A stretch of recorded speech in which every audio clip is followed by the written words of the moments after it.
Nerd Show. I'm Marcus Blake. And I'm Alex Moore.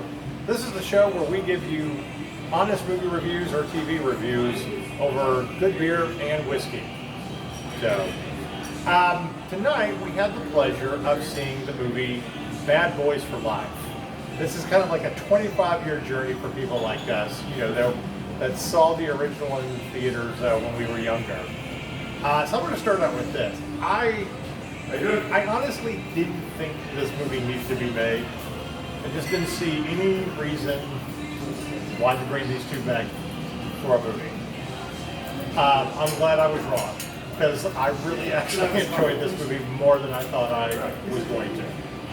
Yeah, and I have to agree. You know, we kind of made that comment sort of towards the end of the movie. We're both kind of in agreement. Yeah. You know, which it's wasn't surprised tonight. Right. It's obviously not as good as the original. I don't even know if I would say it's as good as Bad Boys 2, but I think that it's kind of right up there with the Bad Boys 2. And something I would add is that you don't necessarily have to see all the sequels to enjoy this. You know, No, because I'm not as familiar with the sequels. I just remember the first one. Right. And it didn't lose anything. You could literally go into this movie not knowing anything that happened. They established their history. And I think they do that on purpose to remind your younger audience. We once did a movie with these characters 25 years ago when they were younger. But you get the same old camaraderie and back and forth between Will Smith and Martin Lawrence. You get the same great action scenes. It feels like a Michael Bay action movie. There's explosions, there's big, huge action scenes. I also want to point out that I find it kind of suspicious that the score sounds a lot like Armageddon. It reminded me of Speed a little bit, just the dump that over and over again. Right. Always got to drop in a 1994 reference. Okay, well, right? fair enough. Okay. Right? And, for those that have not seen any of our review shows or listened to our podcast, we have this thing about 1994 being one of the greatest years in movie history. There's just so many great movies that came out that year. So anytime we can make a reference to it, we will. But going back to with Will Smith and Martin Lawrence, I think that's really the main reason why this still works, is because they still have a great kinship on the screen. Right. And I have to say that the scenes where Martin Lawrence was not in the same scene with Will Smith, it's not going quite as well. I mean, it's not bad, but the scenes where they cut back and forth showing Martin Lawrence, it's almost like they had to put him in there some way, even when he wasn't there. The other thing is they're not afraid to make old people jokes and point out the fact that they're at the tail end of their career. They should be retired. They can't do the same things that they did. It reminds me of two of my favorite movies from the 90s. One of them that came out the same year as the first Bad Boys. But Grumpy Old Men and Grumpier Old Men. All the jokes in there that they were old and they could do it, but they were still just as funny, bringing these two iconic characters together again on the screen.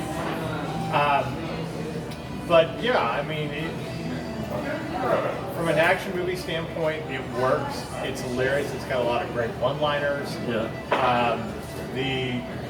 It's funny to see Will Smith go back and forth with the young cats, as I like to call them. A few little mama jokes in there and stuff.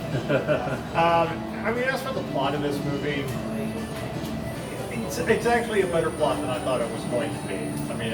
But I think at some point when you're dealing with characters past their prime, it's got to be a revenge plot of some sort. And this is the part where we have to warn you. There are some spoilers.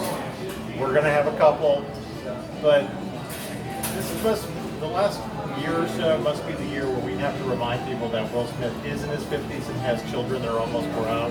Right. By bringing out that storyline in these movies. He's about as fit as anybody can be for his age. Right. He's right.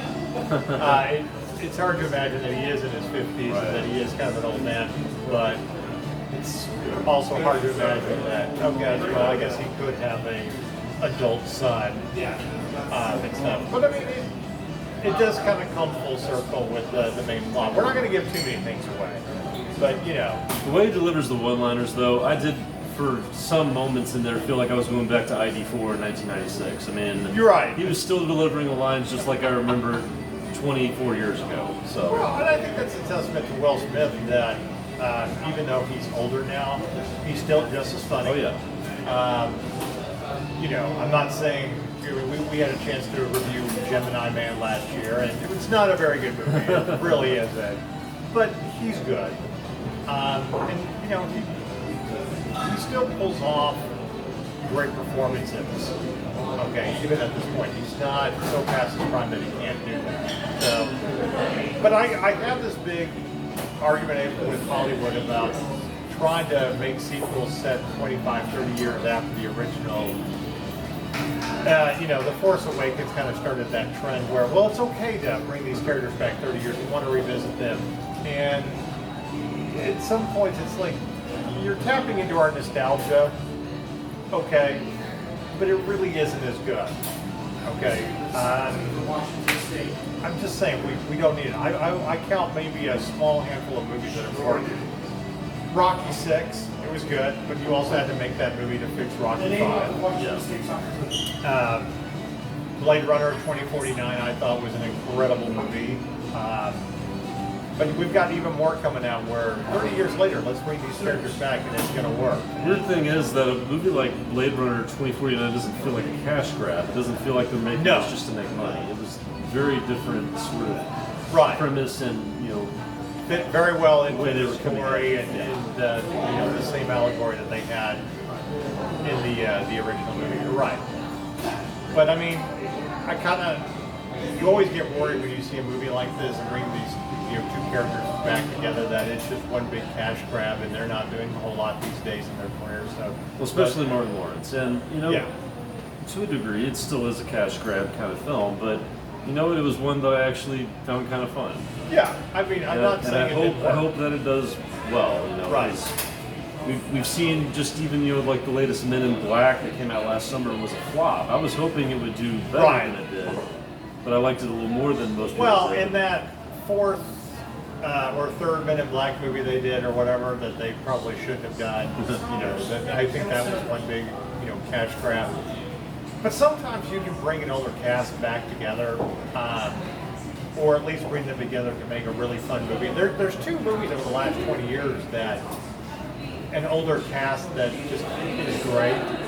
The first one I have to bring up, which is now 20 years old, Space Cowboys, Clint Eastwood, Tommy Lee Jones, and Donald Sutherland, and I'm forgetting the other guy's name now who was in The Great Escape, and I sincerely apologize for that. But my point is, that movie was a fun movie with a bunch of old farts.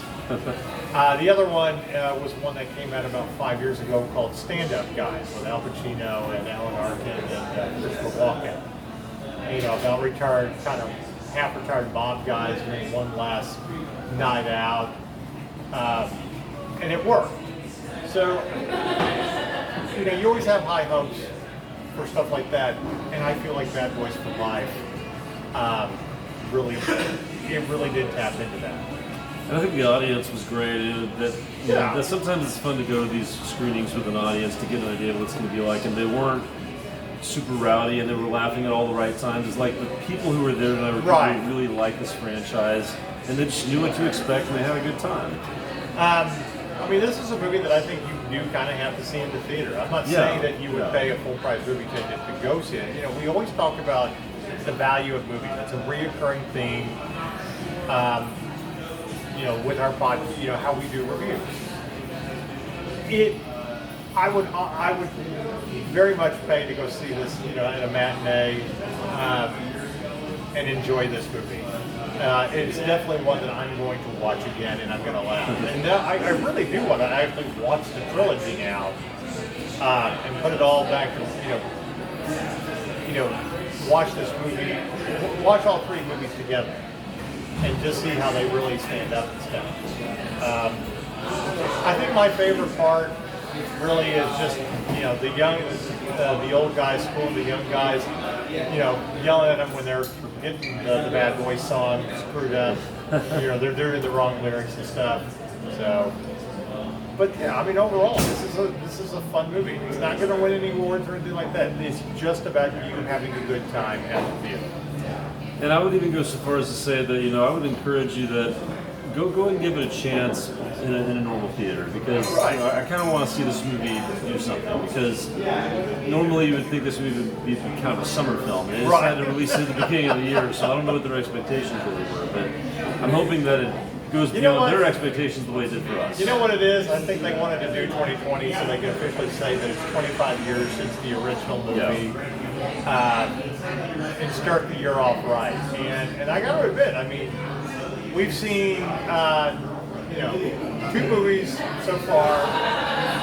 This is our 3rd movie that we reviewed this year, and honestly, it works. I mean, I'm glad that this came out at the beginning of the year.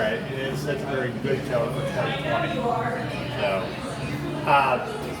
overall, I will admit, my final grade on this movie is a 7. I'm not saying it's great or anything like that, but I give it, it's 7. It's okay in my book, and I would watch it again.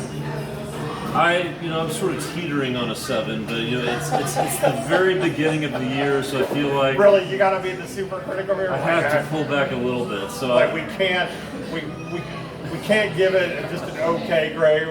You're just being too harsh. it's at least a 6. Okay. But I'd be willing to give it a 7. So if I could go a 6.5, I would. But Fine. Look, Mr. Super Critic over here, like it'd be like if I gave. It'd be like if a really great movie came out and I decided to give it a 10. Well, it's only January. I can't give out a 10 this early. No, I really agree with you on that. I mean, I don't know if there's any perfect 10 at the beginning of the year. I'm just saying that it's an okay movie. It's not a good movie. It's not a great movie. It's okay, and you would watch it again. Yes. You know, this is one that I would own on Blu-ray, along with the other Bad Boys films. Now, here's one thing I do want. We've made Bad Boys for life. I think it's only fair that we get a sequel to Hot Fuzz with Simon Pegg and Nick Frost, so they can reference this movie in their sequel. Because that's the best part about one of the most beloved action movies for me, Hot Fuzz, is them referencing Bad Boys 2. You've never seen Bad Boys 2. I love Hot Fuzz. So, all right, well, fair enough. 7, 6. You know, it's better than average. Yes. We will say that. All right. We do want to mention we're here at Trinity Hall Irish Pub in Dallas, Texas. It's kind of our unofficial press club, at least for that nerd show. I am drinking the double IPA from the Texas Ale Project that's helping me do this review. What are you drinking? This is a Paulaner Hefeweizen. If I'm saying it properly. It's tall. Just remember, good beer, good whiskey always helps get through even the worst movies. But it makes it even better when you're watching a good movie. So, thank you very much for watching. We'll be back with more drinking reviews after as we start 2020. So, thank you and have a good night.